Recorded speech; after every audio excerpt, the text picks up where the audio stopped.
गांव में एक बुजुर्ग व्यापारी रामलाल रहते थे। उनके पास खूब दौलत थी, लेकिन वे बहुत कंजूस थे। गांव में जरूरतमंद लोग अक्सर उनसे उधार मांगने आते, लेकिन वे सख्त शर्तों पर ही किसी को कर्ज देते। अगर कोई समय पर पैसा न चुका पाता तो वे उसका खेत, घर या गहने तक लिखवा लेते। इस वजह से गांव के लोग उनसे डरते थे, लेकिन मजबूरी में उनके पास ही जाते थे।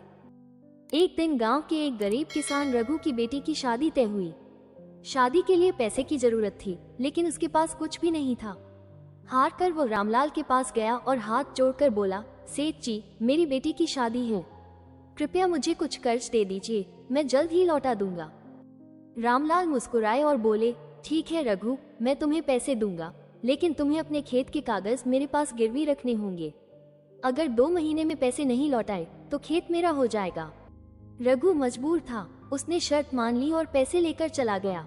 उसने शादी धूमधाम से कर दी, लेकिन जैसे ही शादी खत्म हुई उसका स्वास्थ्य खराब होने लगा। वो खेतों में काम नहीं कर पाया और समय पर कर्ज नहीं चुका सका। 2 महीने पूरे होते ही रामलाल उसके घर पहुंच गए। रघु, समय पूरा हो गया है, अब खेत मेरे नाम कर दो, रामलाल ने सख्ती से कहा। रघु रो पड़ा और बोला, सेठ जी, थोड़ा समय और दे दीजिए, मैं मेहनत करके पैसे चुका दूंगा। रामलाल नहीं माने और पंचायत बुला ली। पंचायत में सबने कहा कि रघु को थोड़ा समय दिया जाए, लेकिन रामलाल ने उनकी एक न सुनी। हार कर पंचायत ने रामलाल को खेत दे दिया। ये देखकर गांव के लोग दुखी हो गए। उन्होंने फैसला किया कि अब कोई भी रामलाल से कर्ज नहीं लेगा। धीरे धीरे लोग उससे दूर होने लगे। उसका व्यापार ठप हो गया। कुछ ही वर्षों में उसका पूरा कारोबार खत्म हो गया। अब रामलाल बूढ़ा और कमजोर हो चुका था। उसके पास पैसे तो बहुत थे, लेकिन कोई उससे बात करने को तैयार नहीं था। अंत में वो अकेला पड़ गया और पछतावे में डूब गया। एक दिन उसने पंचायत में आकर कहा, मैंने जो भी गलत किया उसके लिए मुझे माफ कर दो। मैं अपना सारा पैसा गांव के भले के लिए देना चाहता हूँ। गांव वालों ने उसकी बात सुनी और उसे माफ कर दिया। उन्होंने उसके पैसों से गांव में एक स्कूल और अस्पताल बनवाया। रामलाल ने आखिरी समय में सीख लिया कि पैसे से सब कुछ नहीं खरीदा जा सकता, लेकिन प्यार और सम्मान इंसान को सच्चा सुख देते हैं। रामलाल के दान से गांव में स्कूल और अस्पताल बन गए। लोग अब उसे पहले से अलग नजरों से देखने लगे, लेकिन उसका अकेलापन खत्म नहीं हुआ। उसने सब कुछ छोड़ दिया, पर उसका मन अशांत था। एक दिन वो गांव के मंदिर के पास बैठा था, तभी वहां रघु आया। रघु अब पहले जैसा गरीब नहीं था। उसने मेहनत की और धीरे धीरे अपना नया खेत खरीद लिया था। उसकी बेटी का भी ससुराल अच्छा निकला और अब वो खुशहाल जीवन जी रहा था। लेकिन जब उसने रामलाल को अकेले और दुखी देखा तो उसका दिल पसीज गया। रघु ने पास जाकर कहा, सेठ जी, क्या हुआ, आप उदास क्यों हैं?